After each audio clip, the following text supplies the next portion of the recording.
अनुपम रूप।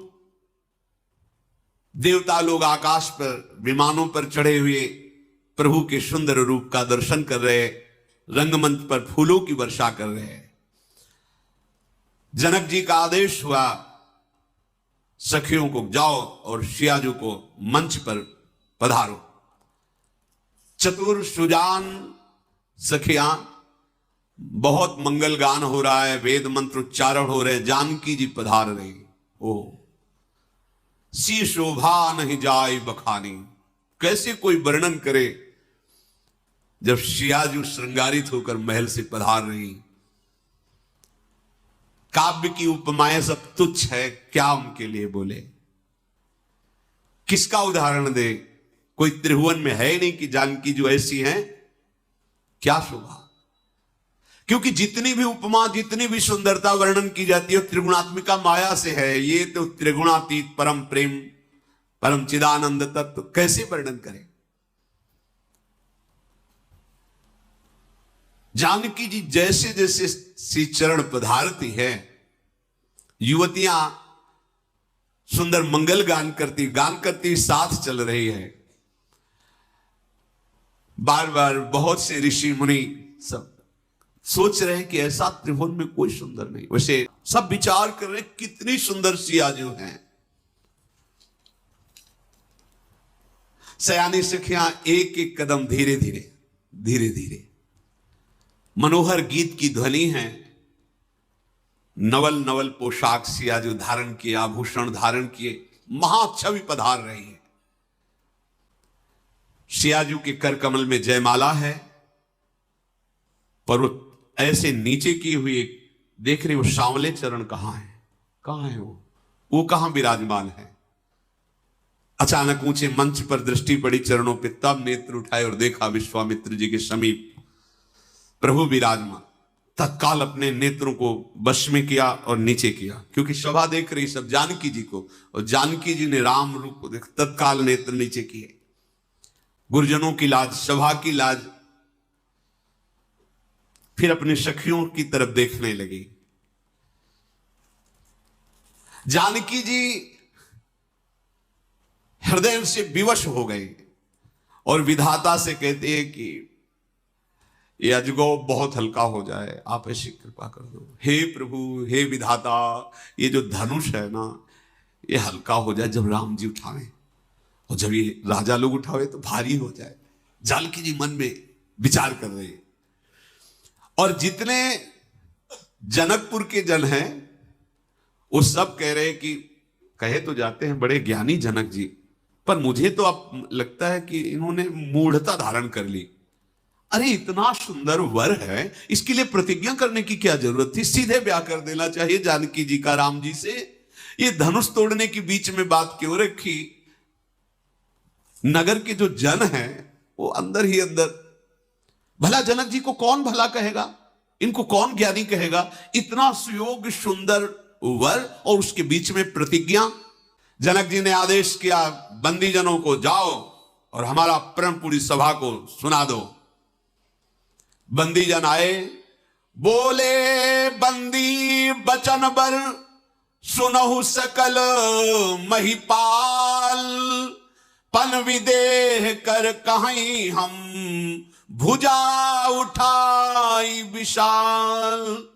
नृप भुज बल विधु, शिव धनु राहु। गरुव कठोर, विदित सब काहू। रावण बानु, महाभट भारे। देखी सरासन, गवही सिधारे। सोई पुरारी को दंडु कठोरा। राज समाज आजू जोई तोरा। त्रिभुवन जय समेत वैदेही। बिनहि विचारी बरई हठते ही। बंदी जनों ने कहा सावधान, समस्त राजाजन महाराजाधिराज जनक जी का प्रण सुनिए। राजाओं की भुजाओं का बल चंद्रमा है और भगवान शिव जी का धनुष राहु है। ये बहुत वजन वाला और कठोर है, सबको विदित है। ये अजगौ धनुष महान बलशाली है, महान भार धारण किए हुए बड़ा ही कठोर है। योद्धाओं में सूरवीर रावण और बाणासुर ने प्रणाम करके केवल से उठाने की हिम्मत नहीं रही। दूसरों की हिम्मत अब देखने को मिलेगी। इस भगवान शंकर के धनुष को आज राज समाज में जो भी राजा तोड़ेगा उसे तीनों लोकों में विजय प्राप्त होगी, और जानकी जी बिना किसी विचार के अपनी जयमाला उसके गले में डाल देंगी। ये महाराज जनक जी का प्रण है। प्रण सुन करके अपने अपने दुपट्टा कमर में बांधने लगे। जो राजा बलाभिमानी धनाभिमानी थे, अकुला के उठे और अपने इष्ट देवों को प्रणाम कर रहे हैं। अपने अपने इष्ट देवों को प्रणाम करके कि आज मैं अभी अभी गया और अजगौ का खंडन किया और जानकी को प्राप्त किया। रंगमंच पे जाते अपने मुछ पे ताव देते हैं।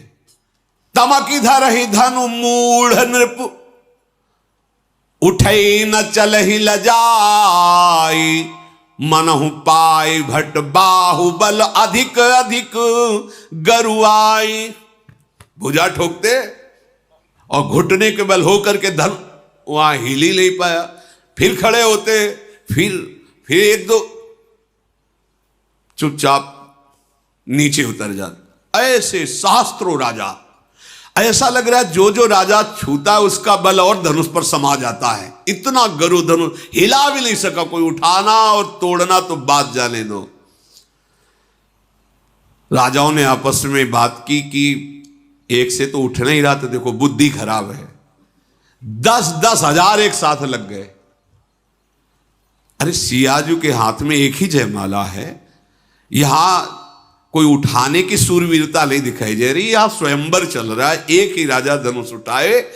पर भूप सहस 10 एक ही बारा, लगे उठावन टरई नटारा, डगई न शंभु सरासनु कैसे, कामी बचन सती मनु जैसे।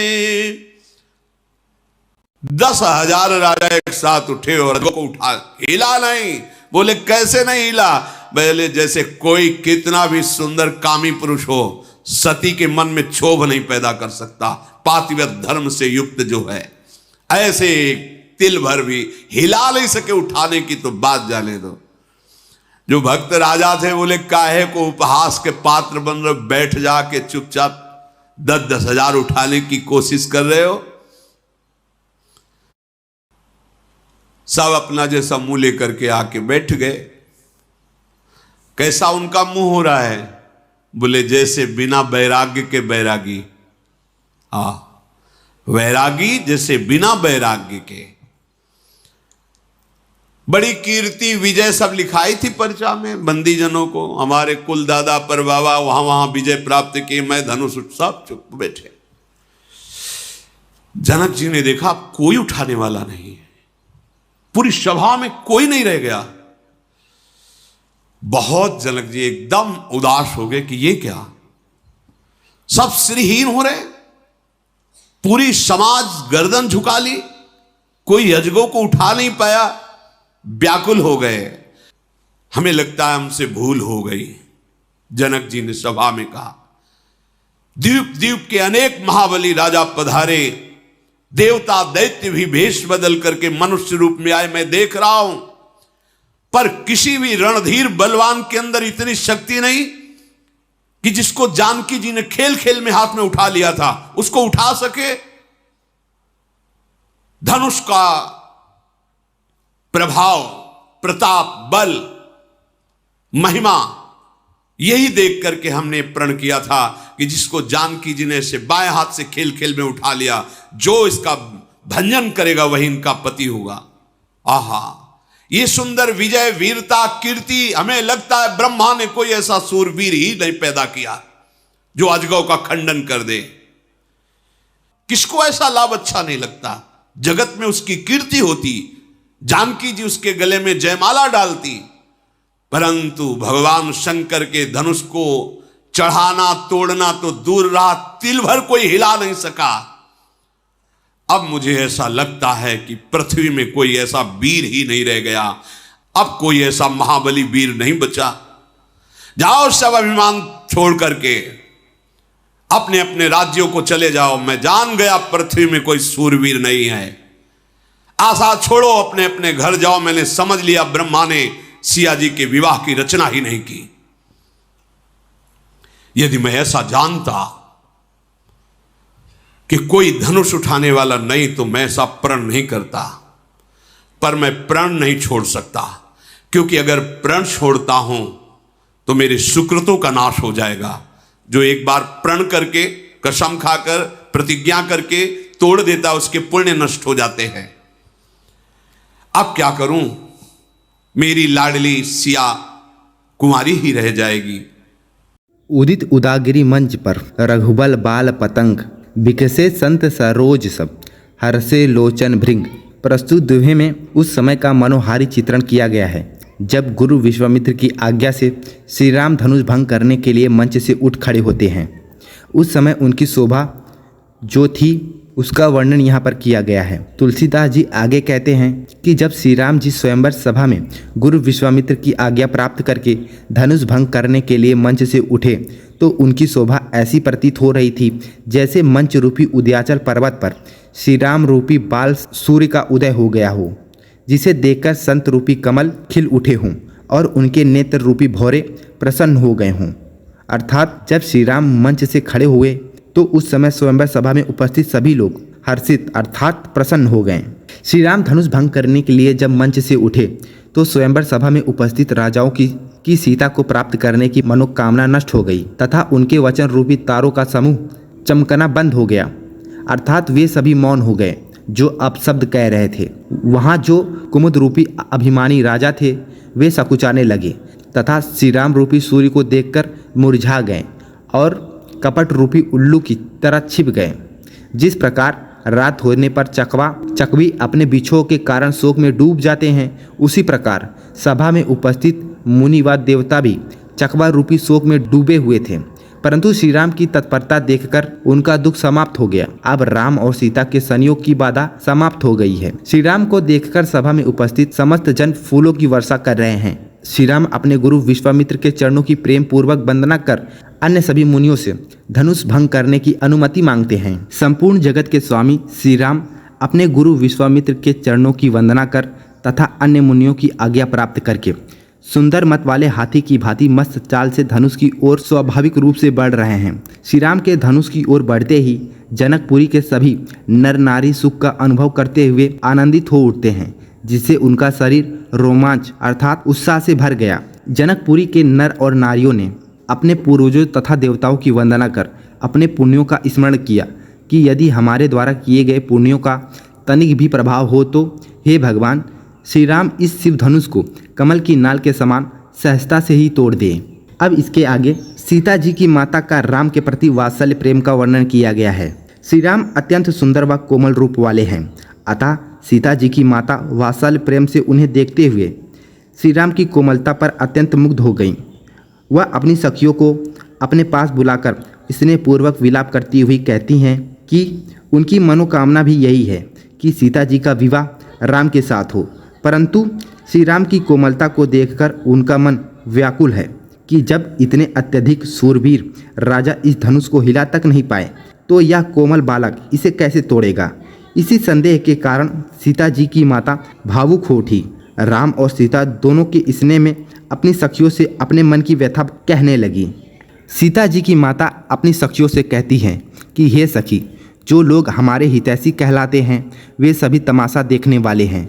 क्या इनमें से कोई भी श्री राम के गुरु विश्वामित्र को समझाने के लिए जाएगा कि ये राम अभी बालक है, इस धनुष को तोड़ने के लिए हट अर्थात जिद ना करे। इस धनुष को बड़े बड़े योद्धा हिला तक नहीं पाए। धनुष को तोड़ने के लिए विश्वामित्र का आज्ञा देना और राम का आज्ञा मानकर चल देना तमाशे जैसा नहीं है। यह मेरी पुत्री का स्वयंवर है, खेल नहीं। फिर इन्हें कोई क्यों नहीं समझाता। इस धनुष की कठोरता के कारण रावण और बाणासुर जैसे वीर योद्धाओं ने इसे छुआ तक नहीं। सभी राजाओं का धनुष तोड़ने का घमंड टूट चुका है, अर्थात सभी राजा हार मान चुके हैं। तो धनुष को तोड़ने के लिए इस राजकुमार के हाथों में क्यों दे दिया? कोई इन्हें समझाता क्यों नहीं कि क्या हंस का बच्चा कभी मंदराचल पर्वत उठा सकता है? अर्थात शिव जी के धनुष को रावण और बाणासुर जैसे महान शक्तिशाली योद्धा छू तक नहीं पाए, तो उसे तोड़ने के लिए विश्वामित्र का श्री राम को आज्ञा देना अनुचित है। श्री राम का भी उसे तोड़ने के लिए आगे बढ़ना बालहट के समान है। आगे सीता जी की माता राजा जनक को उल्टा सीधा कहते हुए कहती हैं कि चाहे कोई विश्वामित्र को समझाए या ना समझाए, परंतु राजा जनक को तो उन्हें समझाना चाहिए। लेकिन अब तो मुझे ऐसा लगता है कि राजा जनक की सारी समझदारी सयानापन समाप्त हो गया है। हे सखी, विधाता की करनी को कोई नहीं जान सकता कि वह क्या चाहते हैं। कुछ समझ में नहीं आ रहा है। तभी उनकी एक सखी कहती है, हे रानी, तेजवान व्यक्ति चाहे उम्र में छोटा क्यों ना हो, उसे छोटा नहीं मानना चाहिए। कहाँ घड़े से उत्पन्न होने वाले मुनि अगस्त और कहाँ विस्तृत और विशाल अपार समुद्र, दोनों में कोई समानता नहीं है। पर मुनि ने अपने पराक्रम से उस अपार समुद्र को सोख लिया। अब इस कारण उनका यश सारे संसार में विद्यमान है। जिस प्रकार सूर्य का घेरा छोटा सा दिखाई देता है, किंतु सूर्य के उदित होने पर तीनों लोगों का अंधकार समाप्त हो जाता है, उसी प्रकार तुम श्री राम को छोटा मत समझो। सीता जी की माता श्री राम को छोटा समझकर उनके प्रति अपनी शंका प्रकट करती हैं। तब एक सखी सीता जी की माता को कहती हैं, हे रानी, जिस प्रकार ओम शब्द का मंत्र छोटा सा होता है, परंतु ब्रह्मा, विष्णु, शिव और समस्त देवगण उसके वश में होते हैं, उसी प्रकार तुम श्री राम को छोटा मत समझो। वह उम्र में छोटे क्यों ना हो, तुम उनकी कोमलता पर मत जाओ, वे अवश्य ही धनुष को तोड़ देंगे। आगे सीता जी श्री राम के बारे में सोचती हैं। सीता जी अपने प्रेम भाव की वाणी रूपी भ्रमरी को मुख रूपी कमल से रोक रखा है, अर्थात वह कुछ बोल नहीं पा रही हैं। अब सीता जी श्री राम की ओर देखकर इस बात का निश्चय कर लिया कि सबके हृदय में निवास करने वाले भगवान श्री राम मुझे अपनी दासी अवश्य बनाएंगे, क्योंकि जिसका जिस पर सच्चा स्नेह या प्रेम होता है वह उसे अवश्य ही मिलता है। इसमें कुछ भी संदेह नहीं होता है कि प्रभु श्री राम को देखकर सीता जी ने अपने विचार में उनके प्रति प्रेम ठान लिया है, अर्थात वह दृढ़ निश्चय कर लिया है कि यह हृदय केवल श्री राम का वर्ण करेगा। उनकी मनोकामना को कृपा निधान भगवान राम ने भली भांति जान लिया। इसलिए श्री राम ने धनुष को बिल्कुल ऐसे देखा जैसे गरुण एक छोटे सांप को देखता है।